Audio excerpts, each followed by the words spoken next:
Hello, and a quiet welcome back to the Dusty Codex. Today, our story takes us to a kingdom of immense ambition, a king who ruled an empire, and a day of national celebration that turned into one of history's most sudden and spectacular failures. We are always curious to know where our stories are traveling to and where your corner of the world is. Please, take a moment to let us know in the comments where you are watching from today. In the 17th century, the Kingdom of Sweden was a rising superpower, and its king, Gustavus Adolphus, wanted a weapon to prove it. He commissioned the Vasa, a warship meant to be the most powerful, most technologically advanced, and most opulently decorated vessel in the world.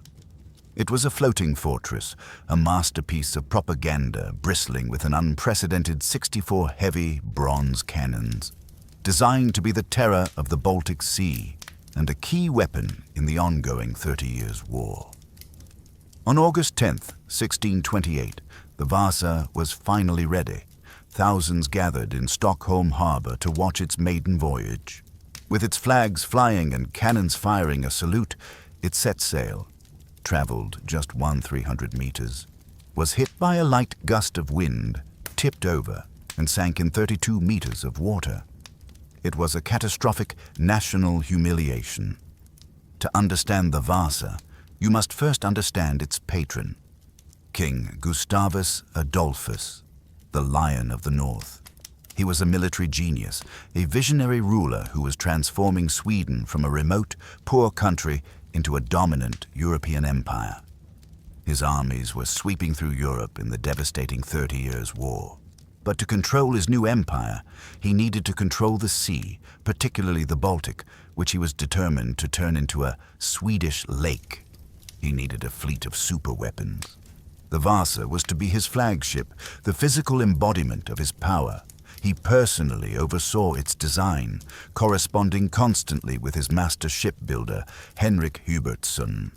And the king had one unyielding and ultimately fatal demand. He wanted more cannons than any ship had ever carried. This was the ship's fatal flaw, and the reason it was too advanced. The king demanded 2 full continuous gun decks, a brand new and untested innovation. This would allow the ship to fire a devastating 64-cannon broadside. But to accommodate this, the ship had to be built disastrously tall. All that weight, the cannons, the timber, the upper deck, was piled high above the waterline. The ship was, in modern terms, grotesquely top-heavy. It had an impossibly high center of gravity. The shipbuilders knew. Henrik Hubertsson, a master of the Dutch style of shipbuilding, was used to building wider, more stable ships. But the king wanted a faster, narrower, more heavily armed vessel, a hybrid that defied the physics of the day. Tragically, Henrik Hubertsson died in 1627, a year before the ship was finished, leaving his less experienced apprentice to complete the project. A stability test was ordered. An admiral, Class Fleming, had 30 sailors run back and forth across the upper deck. After only 3 passes, the ship began to rock so violently that the admiral himself screamed for the test to be stopped, fearing the ship would capsize right there. The test was a catastrophic failure, and yet no one did anything. The king was abroad, fighting in Poland, and was impatiently demanding his ship. No one in Stockholm had the courage to send him a letter saying his glorious superweapon, his national icon, was an unseaworthy death trap. And so, on August 10th, 1628, the Vasa was towed into the harbor, a floating masterpiece of art and engineering. The crew's families were even allowed on board for the first leg of the journey. The sails were set. A light breeze, barely a puff of wind, caught the sails. The ship began to move. It sailed past the first cheering crowds. Then, a second, slightly stronger gust hit. The towering, top-heavy ship leaned. But this time, it did not recover. It leaned and kept leaning until the open lower gun ports dipped beneath the surface of the harbor. The result was immediate and catastrophic. Water poured into the hull. The ship, weighed down by 64 bronze cannons, sank in minutes. It settled on the harbor floor, just 100-300 meters from where it started. 30 to 50 people were trapped and drowned. When the news reached the king in Poland, he was incandescent with rage. It was a national humiliation, a personal insult. He demanded an inquiry. He wanted someone punished. A formal inquest was held. The surviving officers were arrested and questioned. The captain swore he was sober. The crew swore they had secured the cannons. The shipbuilders brought out the original plans, showing the measurements. The inquiry quickly ran into a terrifying problem. Everyone had followed orders. The ship was built exactly to the specifications the king himself had demanded. The ship had too many cannons, piled too high. The final report, terrified of blaming the king, was a masterpiece of political evasion. It concluded that the ship's proportions were correct, but that no one was to blame. The disaster was, officially, an act of God, and so the Vasa was abandoned. Early salvage attempts failed. It was left to rot in the cold, dark, brackish water of Stockholm Harbor, a $3 million failure and a forgotten monument to royal hubris. For 333 years, the Vasa slept perfectly preserved. Its catastrophic failure was, in an incredible twist of fate, the very thing that saved it. While other ships of its era were fought to destruction, repaired, or broken up, the Vasa lay in a perfect, cold, dark tomb. It waited, a time capsule of 1628, for a new kind of ambition, not of war, but of discovery. If these stories, these astonishing journeys from hubris to history, are what you seek, I invite you to subscribe to the Dusty Codex. Your support allows us to continue these dives into the profound, forgotten chapters of our past. For centuries, the Vasa was just a dark spot on old naval charts. But in the 1950s, a private researcher and amateur archaeologist named Anders Franzén became obsessed with finding it.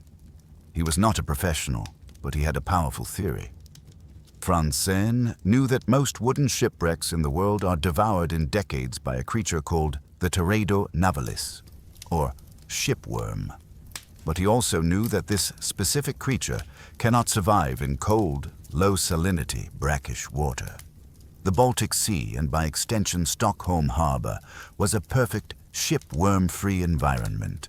He hypothesized that the Vasa was not a pile of dust. It was intact. He spent years dragging the harbor with grappling hooks and a custom-made core sampler. On August 25, 1956, after countless false leads, he pulled up a core sample of blackened 17th century oak. He had found it. An incredibly complex salvage operation began. For 5 years, divers tunneled under the hull to pass massive steel cables. Finally, on April 24, 1961, as the world's media watched, the Vasa broke the surface for the first time in 333 years. The ship that emerged was a miracle. It was over 95% intact. It was not just a wreck, it was a time capsule. For 17 years, the ship was continuously sprayed with polyethylene glycol, a waxy substance that slowly replaced the water in the wood, preventing it from cracking and turning to dust as it dried. Inside the hull, archaeologists found over 26,000 artifacts. They found the sailors' sea chests, their clothes, their shoes, their tools, their food, and their money. They found 6 of the 10 original sails, neatly folded, the oldest sails in the world. They also found the human cost. The skeletons of at least 17 and perhaps as many as 30 of the victims were recovered. Modern forensics has allowed us to reconstruct their faces, their diets, and their lives, giving a name and a story to the victims of the king's hubris. Today, the Vasa rests in its own custom-built museum in Stockholm, one of the most visited sites in Scandinavia. It is a breathtaking sight, an almost complete 17th century super warship, standing in all its flawed, tragic glory. The ship's 700 opulent carvings, originally painted in garish, brilliant colors, have been preserved. They were designed to be a terrifying piece of propaganda, a psychological weapon to frighten the king's enemies with the power and divine right of Sweden. In the end, the Vasa's greatest failure became its enduring legacy. Because it was too advanced, too top-heavy, and too ambitious, it failed. And because it failed so perfectly in water that preserved it, it survived. The king's ultimate humiliation became history's ultimate gift, a perfect, silent, and beautiful window into a lost world.